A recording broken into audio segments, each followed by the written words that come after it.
सर्वस्वरूपे सर्वेशे सर्वशक्ति समन्विते भयेस्त्राहिनो देवी दुर्गे देवी नमोस्तुते। जय माता की, जय माता की। आप सभी को मेरा आचार्य आशीष जी देवभूमि उत्तराखंड से सादर नमस्कार। जैसा कि आप सभी जानते हैं, कल से शारदीय नवरात्र का प्रारंभ होने जा रहा है और यह जो उत्तम समय है, इस दौरान माता भगवती इस धरा पे, इस पृथ्वी लोक पे साक्षात रहती हैं। अपने भक्तों पे असीम कृपा माता भगवती के द्वारा की जाती है। इस शारदीय नवरात्र पर क्या विशेष रहने वाला है, इस पर हम आज चर्चा करेंगे। स्थापना का मुहूर्त और क्या क्या इस दौरान पूजा, आराधना, माँ की साधना किस प्रकार से हम कर सकते हैं, इस विषय पे आज हम चर्चा करने जा रहे हैं। शारदीय नवरात्र में माता भगवती के 9 स्वरूपों की आराधना की जाती है।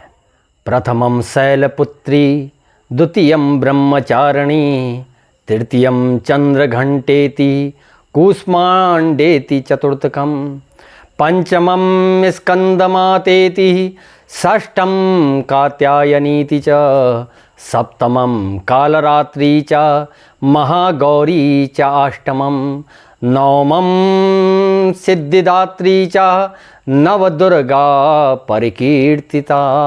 इस प्रकार से माता भगवती के 9 स्वरूपों की इस नवरात्र में आराधना की जाती है। माता भगवती की साधना करने से भक्त अपने अभीष्ट मनोरथों को प्राप्त करता है, सिद्धियों को प्राप्त करता है, साधना से शक्ति को प्राप्त करता है और माँ भगवती जिस पे अपनी कृपा करे, धन धान्य से परिपूर्ण हो करके संपूर्ण जगत में अजयी हो करके ऐसा मनुष्य सब परिवार सहित रहता है।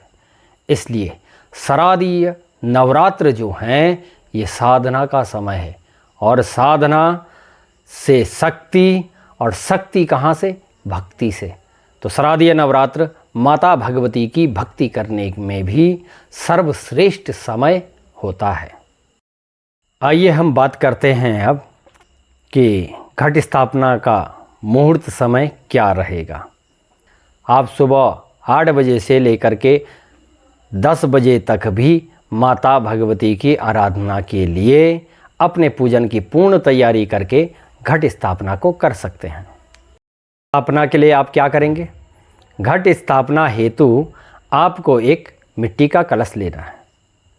कलश में गंगा जल और स्थानीय जल, सामान्य जल को मिला करके आपको उस कलश को भर लेना है। उसके ऊपर पंच पल्लव रख करके एक पूर्ण पात्र कहते हैं, अब एक छोटी थाली में, छोटी प्लेट में या एक दोने में आप धान्य आदि रख करके, नहीं तो आप चावल या गेहूं का भी प्रयोग कर सकते हैं, रख करके उसे पूर्ण करें और उसके ऊपर एक श्रीफल या पानी वाला जो नारियल बाज़ार में आसानी से उपलब्ध होता है, उस पर चुन्नी बांध करके आप उसको रख करके और खेतरी वगैरह बीज करके, खेतरी आपने बीजनी है, और क्योंकि खेतरी बीजने से घर के अंदर धन धान्य की पूर्णता आती है। एक दोने में चावल भर करके उसके ऊपर गौरी गणेश का आपने निर्माण करना। एक सुपारी पे मौली बांध करके भी आप गौरी गणेश रख करके सर्वप्रथम भगवान श्री गणेश की आराधना करके, माता भगवती का ध्यान करके आप अपने नवरात्र का पूजन प्रारंभ कर सकते हैं। दीपक की स्थापना करें। जो लोग किसी विशेष कामना के लिए घर में अखंड ज्योत रखते हैं, वो भी अखंड ज्योत का निर्माण करके अखंड ज्योत को प्रारंभ करें। इस प्रकार से आपने माता भगवती की साधना करनी है। आपने घट बनाया, ये जो आपने वरुण बनाया, ये जो आपने कलश बनाया, ये माता भगवती का प्रतीक होता है। जिन लोगों के घरों में माता भगवती की अष्ट धातु की मूर्ति या पीतल की मूर्तियां हैं, वो लोग माता भगवती को पंचगव्य से या पंचामृत के द्वारा स्नान आदि करके सुंदर सा उनका श्रृंगार करें श्रृंगार करने के उपरांत माता भगवती को सिंदूर आदि चढ़ा करके फल फूल मिष्ठान आदि भगवती को अर्पण करके आप उनसे प्रार्थना करें कि हे माता भगवती, इस नवरात्र में आपकी कृपा हमारे घर को प्राप्त हो। इस प्रकार से माता भगवती का आपको पूजन करना है।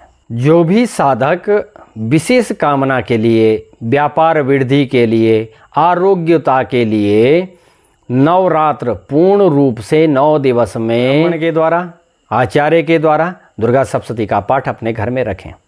दुर्गा सप्तशती का पाठ को घर में रखने से घर में धन्य धान्य की वृद्धि होती है। फैक्ट्री में हमारे लाभ की स्थिति में हमको फैक्ट्री की स्थिति प्राप्त होती है। हमारे कारोबार में वृद्धि होती है, हम कारोबार में उन्नति करते हैं, आरोग्यता आती है। तो दुर्गा सप्तशती का पाठ भी आप अपने घर में करवा सकते हैं। जय माता दी। विशेष रूप से दुर्गा पाठ को करने से, दुर्गा पाठ को करवाने से हमारे संपूर्ण होते हैं और माता भगवती की विशेष कृपा हमको प्राप्त होती है।